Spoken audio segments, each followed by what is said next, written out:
Everybody, hello and welcome back to our channel Info Island. And guys, we are back again with the exam analysis video. And today in this video, we will be discussing all of those important GK, GS और English के questions जो कि आपके 21 अक्टूबर 2024 के SSC NTS 2024 के second shift के paper में पूछे गए हैं.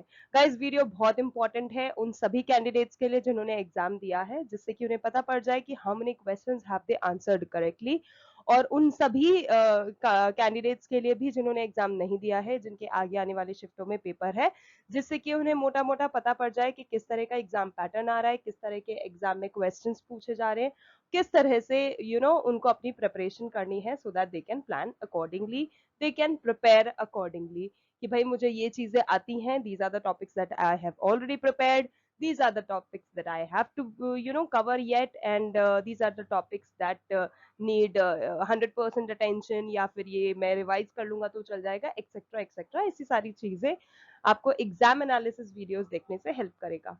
गाइस, जैसे कि हम सब जानते हैं, एसएससी एमटीएस के आपके जो एग्जाम जो शुरू हुए थे सितंबर मंथ में, जब वो शुरू हुए थे, तब से लेके अब तक जितने भी एग्जाम हो चुके हैं उनके एग्जाम एनालिसिस आपको चैनल पर मिल जाएंगे. अगर आपने नहीं देखे हैं तो जल्दी से जाओ देखो. And other than exam analysis videos, कुछ इन्फॉर्मेटिव वीडियोस भी हैं जो कि आपको हेल्प करेंगे टू प्रिपेयर योर सेल्फ. ठीक है.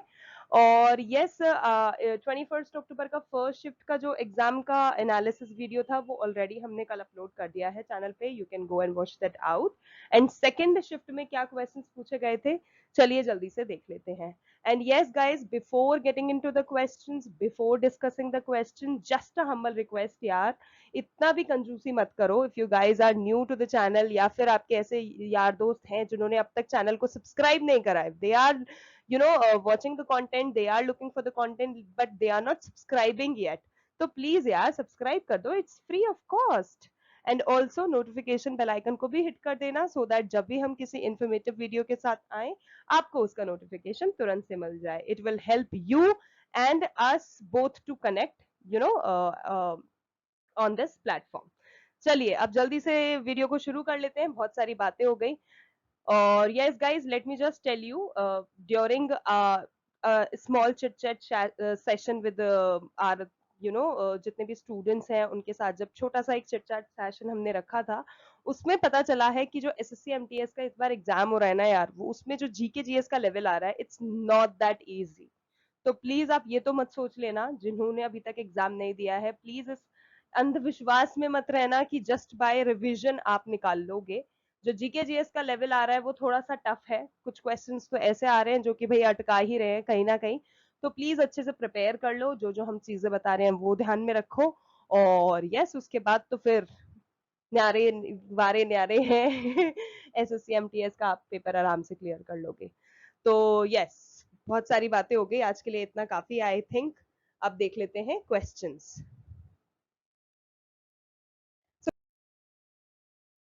गाइस, फर्स्ट इंपॉर्टेंट क्वेश्चन आपसे पूछा गया था कि the best mistakes of my life जो बुक है इज रिटन बाय होम. तो guys, I am repeating this again. जो बुक्स हुए, नॉवेल्स हुए, मैगजीन्स हुए, बायोग्राफीज हुई, ऑटोबायोग्राफीज हुई, ये बहुत इंपॉर्टेंट टॉपिक है यार. इससे क्वेश्चंस बहुत पूछे जा रहे हैं.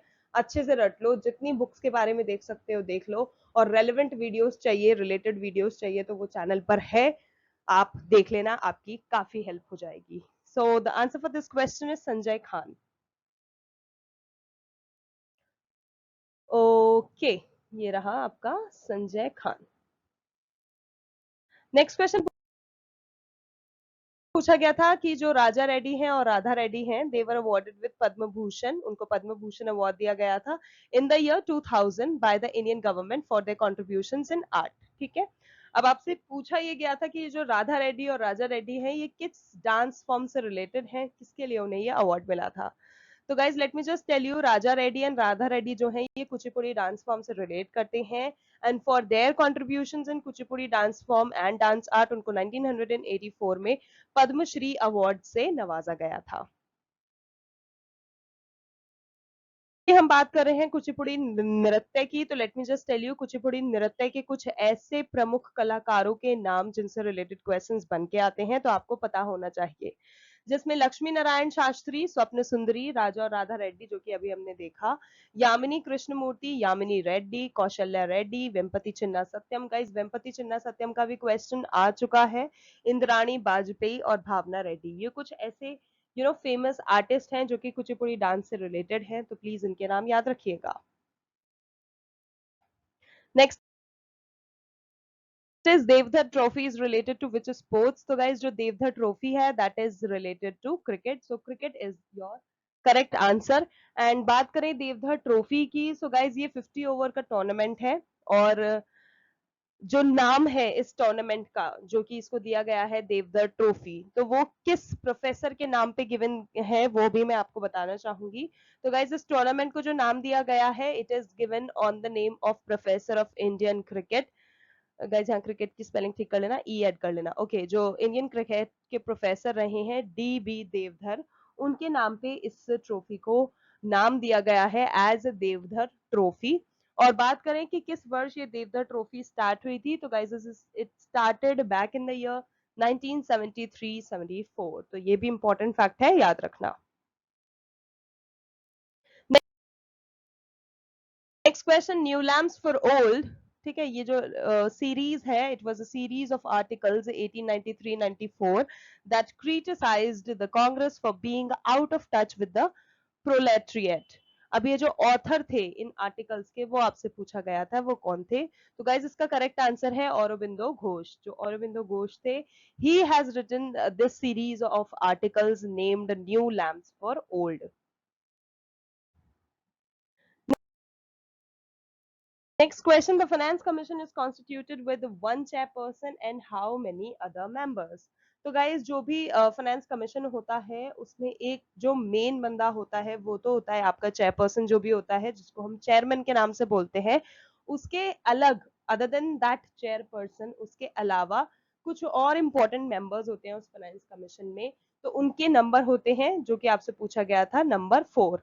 ठीक है, 4 अदर मेंबर्स होते हैं अदर देन अ चेयरपर्सन। तो ये आपको याद रखना है, फाइनेंस कमीशन में कितने टोटल मेंबर्स होते हैं, तो इन टोटल तो 5 हो गए। ठीक है, इन टोटल 5 हो गए, जिसमें एक तो हो गया चेयरमैन और 4 हो गए अदर मेंबर्स। ठीक है, क्वेश्चन गाइस आपसे पूछा गया था, ये जो बुलंद दरवाजा है which was made by Akbar, जो कि अकबर ने निर्माण किया था जिसका, ये कहां पर सिचुएटेड है, ये कहां पर स्थित है? तो गाइस बात करें बुलंद दरवाजा की तो आपका करेक्ट आंसर हो जाता है फतेहपुर सीकरी। फतेहपुर सीकरी में यह स्थित है। फतेहपुर सीकरी जो है that is located approx 43 kilometre away from Agra, Uttar Pradesh. तो आपको ये भी पता होना चाहिए नियर जो लोकेटेड प्लेस है वो कौन सी है। तो आगरा से कुल 43 किलोमीटर दूर जाएंगे जब आप, तो आप जगह पे पहुंचेंगे जिसका नाम है फतेहपुर सीकरी। फतेहपुर सीकरी में ही ये बुलंद दरवाजा स्थित है। अब बात करें इस बुलंद दरवाजा का जो निर्माण हुआ था, जो कंस्ट्रक्शन जो स्टार्ट हुआ था, वो कब हुआ था? तो गाइस वो 1575 में हुआ था और मुगल सम्राट अकबर के द्वारा करवाया गया था। नेक्स्ट question है, who moved the objective resolution that was later adopted as the preamble of the constitution of India? So guys इसका करेक्ट आंसर होगा Jawaharlal Nehru.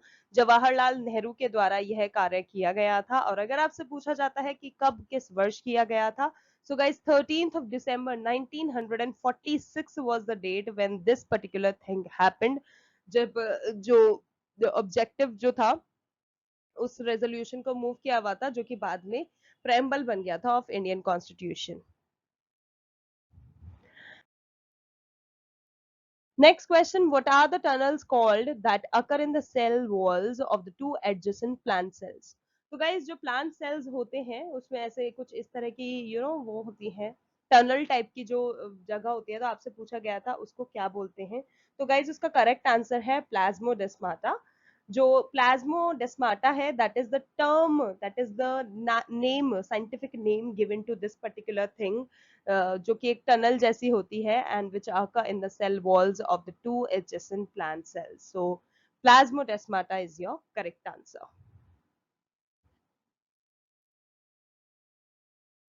Next question, the condition when a thick layer of algae forms in water due to high amount of phosphorus and the amount of oxygen in water gets reduced, तो वो क्या कहलाता है? तो guys ये एक ऐसा आप इसको कह सकते हैं केमिकल कह सकते हैं, बायोलॉजिकल कह सकते हैं, ये कुछ इस तरह की कंडीशन है जो कि कहलाती है यूट्रोफिकेशन। ठीक है, इस सिचुएशन को, इस प्रोसेस को हम बोलते हैं यूट्रोफिकेशन। अब यूट्रोफिकेशन क्या होता है?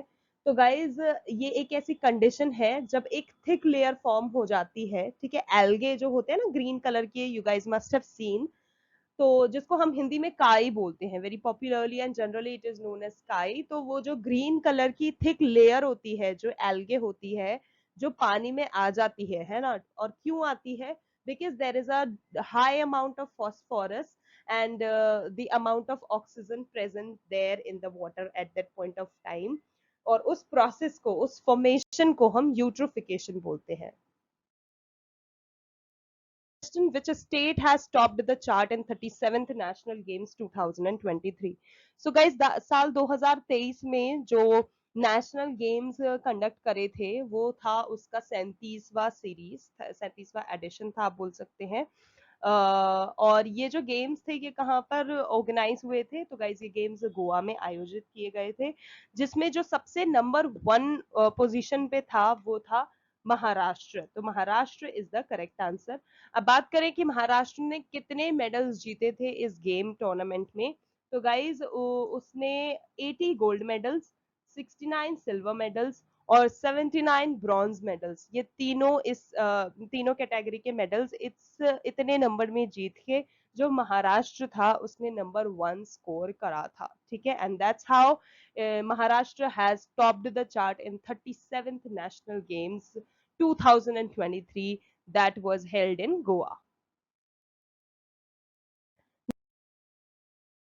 Next question, when is integration day celebrated? तो गाइज जो इंटीग्रेशन डे होता है that is celebrated on 19th of November every year. हर साल 19 नवंबर को ये दिवस मनाया जाता है। और गाइज इस दिन इंदिरा गांधी जी जो हैं उनकी जयंती भी मनाई जाती है।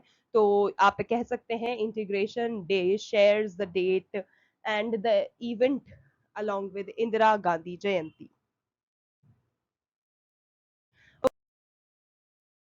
ओके, नेक्स्ट क्वेश्चन आपसे पूछा गया था tributaries. Guys let me just tell you, tributaries जो हैं जिसे हम सहायक नदी के नाम से जानते हैं, ये बहुत पूछी जा रही हैं। जैसे आपको कल जो पेपर हुआ था 21 अक्टूबर का, उसके फर्स्ट शिफ्ट में ब्रह्मपुत्र नदी की ट्रिब्यूटरीज पूछी गई थी, सेकंड शिफ्ट में आपको गोदावरी नदी की पूछी गई हैं।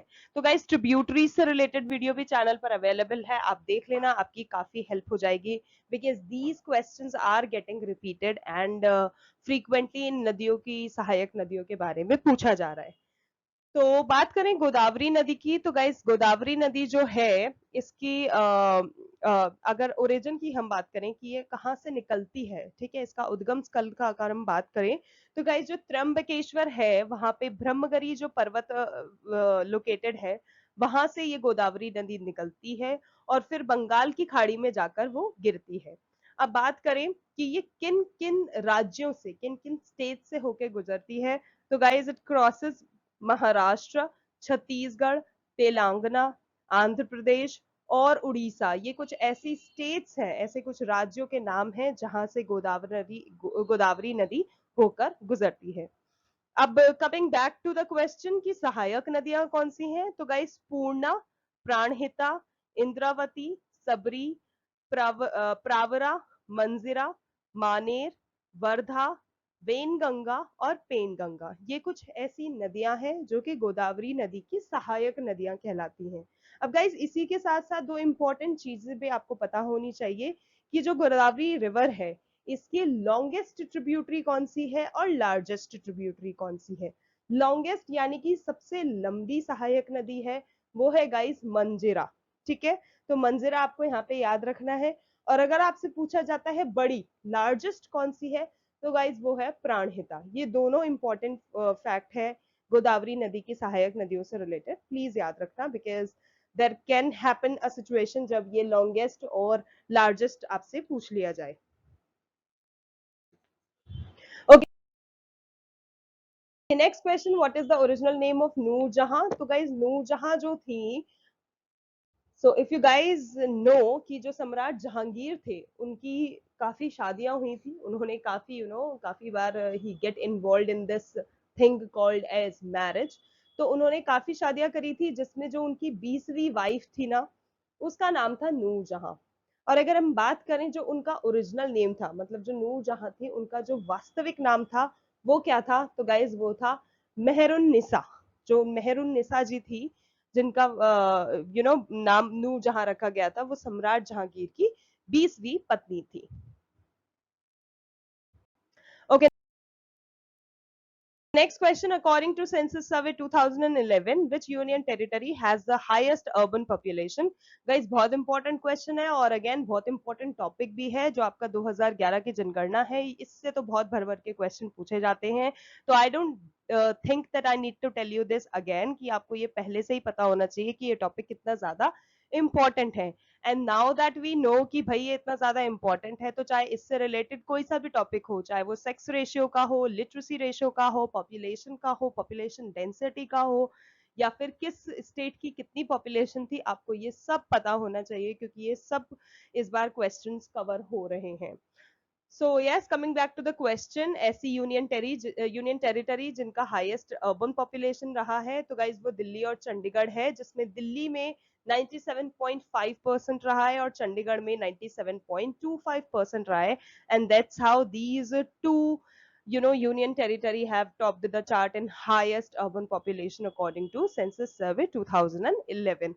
अब बात करें 2011 की जनगणना के मुताबिक, जो गोवा है उसने भी सबसे ज्यादा शहरीकृत राज्य में नाम कमाया है। ठीक है, तो राज्य की अगर हम बात करें तो गोवा का नाम सबसे ऊपर आता है, और यूनियन टेरिटरी की बात करें तो दिल्ली और चंडीगढ़ का। अब जो गोवा है, गोवा में जो शहरी आबादी है उसका प्रतिशत कुल 62.2% रहा था। और इसके बाद अगर कोई शहरी आबादी में आता है तो वो हो गया आपका तमिलनाडु, जिसमें जो शहरी आबादी है उसका प्रतिशत कुल 48.4% था। नेक्स्ट जो केरल है, केरल में शहरी आबादी का परसेंट जो रहा है वो 47.7% रहा है। और फिर बात करते हैं महाराष्ट्र की, जिसमें शहरी आबादी प्रतिशत 45.2% रहा है। So starting with Goa, then Tamil Nadu, ठीक है, Goa then Tamil Nadu, then Kerala, and then Maharashtra. So GTKM के नाम से आप चारों स्टेट्स के नाम याद रख सकते हैं। ठीक है, so this is very important, याद रखना। Okay, next question, Thetakudi Harihara Vinayakram जो है, he is associated to which musical instrument? So guys, जो थीटा कूडी हरिहर विनायक राम जी हैं, ये घटम से रिलेटेड हैं। और बात करें उनके कॉन्ट्रीब्यूशंस के लिए, सॉरी, उनके कॉन्ट्रीब्यूशंस के लिए जो उन्हें अचीवमेंट मिला था, तो गाइज उसमें कुल 3-4 अचीवमेंट्स यहाँ पर हमने दिए गए हैं, आप अच्छे से याद रखना। जिसमें नंबर 1 आता है, उन्हें ग्रैमी अवार्ड से नवाजा गया था, उन्हें ग्रैमी अवार्ड से सम्मानित किया गया था इन the year 1991 for his contributions towards the album जिसका नाम है प्लैनेट ड्रम। किसकी है ये एल्बम? मिकी हार्ट की। तो ये चीज भी आपको याद रखनी है। ठीक है, अगला है, उनको पद्मश्री मिला था, पद्मश्री से उनको 2002 में सम्मानित किया गया था, और पद्म भूषण उनको 2014 में मिला था। तो गाइज ये थेटाकुडी हरिहर विनायक राम जी की कुछ अचीवमेंट्स हैं जो कि आपको याद रखने हैं, बहुत इंपॉर्टेंट है।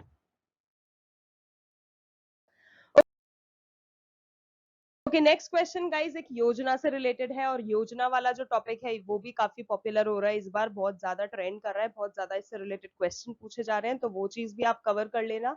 अब प्रधानमंत्री विश्वकर्मा योजना से रिलेटेड आपको पूछा गया था कि ये जो योजना है जो कि गवर्नमेंट ने लाया था, ये किस पर्टिकुलर चीज के लिए लाई गई थी?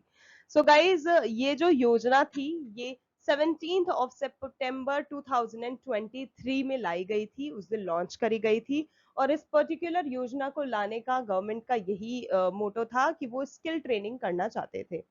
जो पीएम विश्वकर्मा है, ये एक सेंट्रल सेक्टर स्कीम है, तो गाइज ये आपको याद रखना है, जो कि किस मिनिस्ट्री ने लॉन्च करी थी? Ministry of micro small and medium enterprises.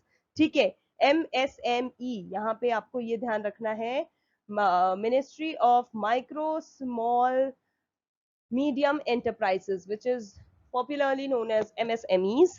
तो ये जो एंटरप्राइजेस थे, ठीक है, यहाँ पे लॉन्च किया गया था किस चीज के लिए? To provide holistic and end to end support to artisans, ठीक है, जो आर्टिसंस और क्राफ्ट्समैनशिप के लोग होते हैं, जो क्राफ्ट्स पीपल होते हैं, उनको सपोर्ट प्रदान करना इसका मोटो है। किस तरह से वो सपोर्ट प्रदान करेंगे? Through access to collateral free credit, ठीक है, कोलेटरल फ्री क्रेडिट दिया जाता है उनको, स्किल ट्रेनिंग दी जाती है उनको, मॉडर्न टूल्स प्रोवाइड किए जाते हैं उनको, और इंसेंटिव्स दिया जाता है for digital transactions and market linkage support. तो this is all about PM Vishwakarma Yojana which is known as प्रधानमंत्री विश्वकर्मा योजना, ठीक है। एक एक चीज इंपॉर्टेंट है जो मैंने बताई है, अच्छे से याद रखना। Okay, next question is group 17 elements of the periodic table क्या कहलाता है? तो गाइस ग्रुप 17 में जो एलिमेंट्स होते हैं उसको हम हेलोजन फैमिली बोलते हैं, ठीक है, हेलोजन जो हो गए, हेलोजन फैमिली जो हो गया। और ये जो ग्रुप 17 होता है पीरियोडिक टेबल का, it is a group of 6 elements, ठीक है, 6 टोटल एलिमेंट्स मिलके एक हेलोजन फैमिली बनाते हैं।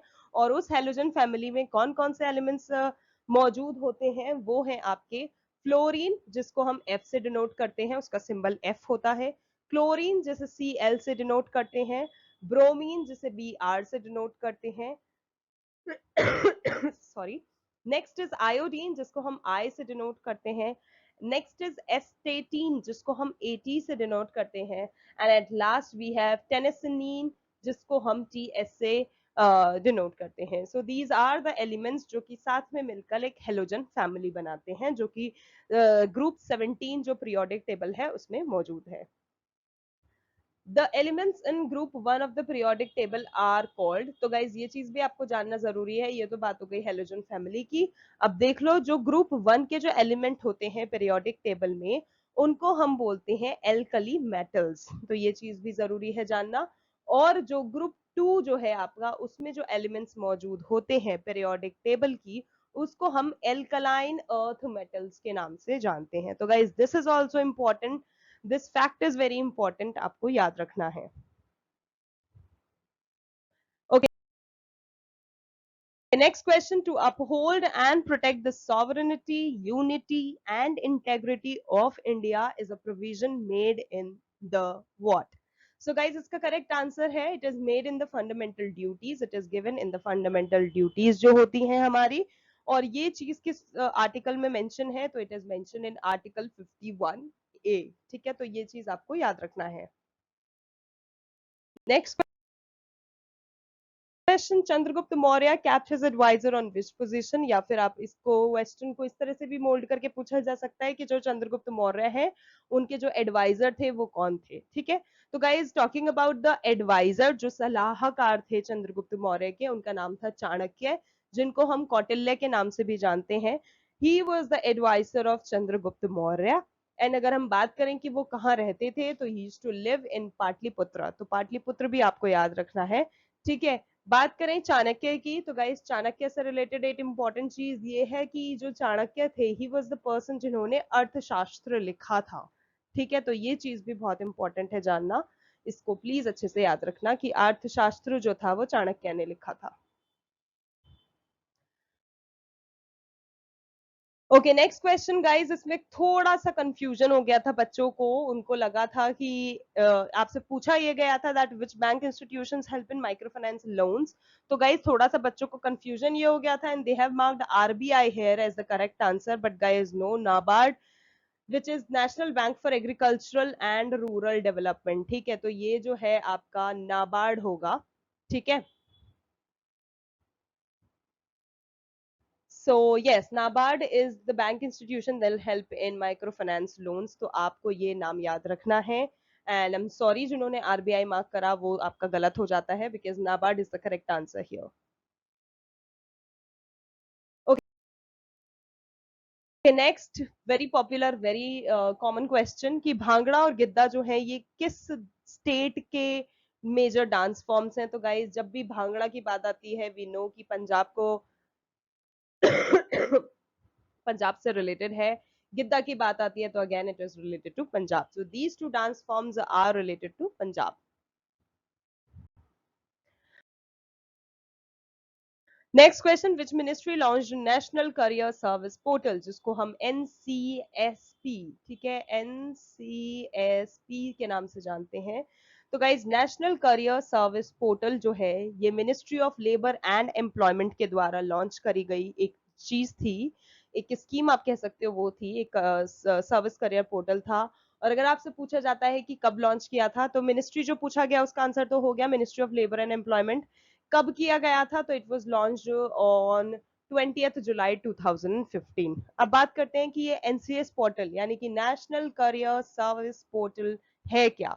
सो गाइज जो ये एनसीएस पोर्टल है ये आपको ऑनलाइन करियर काउंसलिंग जो होती है और वोकेशनल गाइडेंस सर्विसेज जो होती है वो प्रोवाइड कराता है जितने भी यूजर्स उसके साथ रजिस्टर्ड है उनको, ठीक है, उनको काउंसलिंग हो गई, गाइडेंस हो गई, वो सब प्रोवाइड करी जाती है। ये जो सर्विस होती है इसका जो मेन एम है that is to equip the job seeker with necessary information, जो भी नेसेसरी इंफॉर्मेशन है वो प्रोवाइड कराई जाए, that is required to make right career choices based on his और हर क्वालिफिकेशन, स्किल सेट और इंटरेस्ट। अब ऐसे कुछ स्टूडेंट्स हैं मान लो जिनको ये नहीं पता कि भाई उनको अपने करियर में आगे क्या करना है, now that they have this और that qualification, they have this और दैट स्किल सेट, उनका इंटरेस्ट ये है, तो उनको ये नेसेसरी इंफॉर्मेशन प्रोवाइड करी जाती है कि वो कौन कौन से करियर ऑप्शंस हैं उनके पास जो कि चूज कर सकते हैं एज अ करियर ऑप्शन, ठीक है। तो वो सारी इंफॉर्मेशन जो होती है वो इस एनसीएस पोर्टल में आपको प्रोवाइड कराई जाती है। तो now that we have discussed things related to NCS, अब आप जान गए होंगे कि how important it is to register with that, because it is very fruitful and very useful and yes very informative also. So that's all about national career service. Okay guys, ये तो हो गए जीके जीएस के question. अब English के question देख लेते हैं। तो गाइज इंग्लिश में आपको क्लैरिटी का सिनोनिम पूछा गया था। तो क्लैरिटी यानी कि किसी चीज की क्लैरिटी होना मतलब सही सही चीज आपको पता होना, ठीक है, बोलते हैं ना अपन। तो क्लियर मतलब क्लियरनेस होना। तो इसके सिनोनिम्स अगर हम देखें तो इलस्ट्रेट हो गया, plainness, simplicity, coherence, comprehensibility, intelligibility, perspicuity, clearness, lucidness and lucidity. These are some of the synonyms of the word clarity. Next आपको ईडियम पूछा गया था एक्सट्रीम डिप्रेशन का मतलब। तो गाइज इसका करेक्ट आंसर होगा in the doldrums which was given in the options. अगला अगेन सिनोनिम पूछा गया था ज्यूरिसडिक्शन का। तो गाइज ज्यूरिसडिक्शन के सिनोनिम्स की अगर हम बात करें तो गवर्नेंस हो गया, authority, control, power, dominion, rule, administration, command, स्वे, लीडरशिप, सॉवरेनिटी, ascendancy, ये जो सारे वर्ड्स हैं these are the synonyms of jurisdiction. Next question, and yes, it is again related to a spelling word. इस spelling से related आपको question पूछा गया था, आपको 4 options दिए गए थे, उसमें पूछा गया था कि कौन सा misspelled word है। तो guys एक option दिया गया था जहां पे लिखा था parliament, ओके यहाँ ए नहीं था गाइज, ठीक है, जो ऑप्शन था वो था पार्लियामेंट, PARLIMENT। तो ये आपका करेक्ट आंसर हो गया था। वाई? क्योंकि आपको मिस स्पेल्ड, आपको करेक्ट नहीं चूज करना था, आपको इनकरेक्ट वाला चूज करना था। और अगर आपको करेक्ट स्पेलिंग बताई जाए तो गाइज वो होगी ये, यहाँ पे ए ऐड कर दिया जाएगा and that's how it becomes parliament.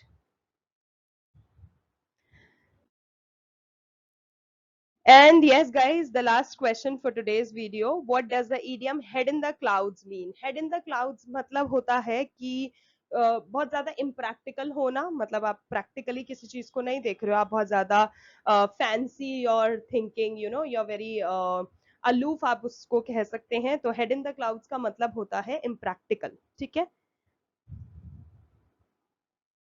So yes guys, that was all about GK GS and English के questions जो कि आपको 21st अक्टूबर के सेकंड शिफ्ट के SSC MTS के पेपर में पूछे गए थे। If you liked the video and found it informative, then don't forget to like, share and subscribe to our channel Info Island, and इसी तरह से बने रहिए, प्यार लुटाते रहिए, because that is the only thing that keeps us going, right? और yes, channel को subscribe करना मत भूलना और वीडियो को सब अपने यारों दोस्तों परिवारजनों सबको दिखा देना, उनकी भी काफी हेल्प हो जाएगी. And yes, we will see you in our next video. Stay tuned for the next update and next exam analysis video. आज के लिए बस इतना ही. Thank you so much for your time. Thank you so much for watching. We will see you in our next video. तब तक के लिए all the very best to all the candidates.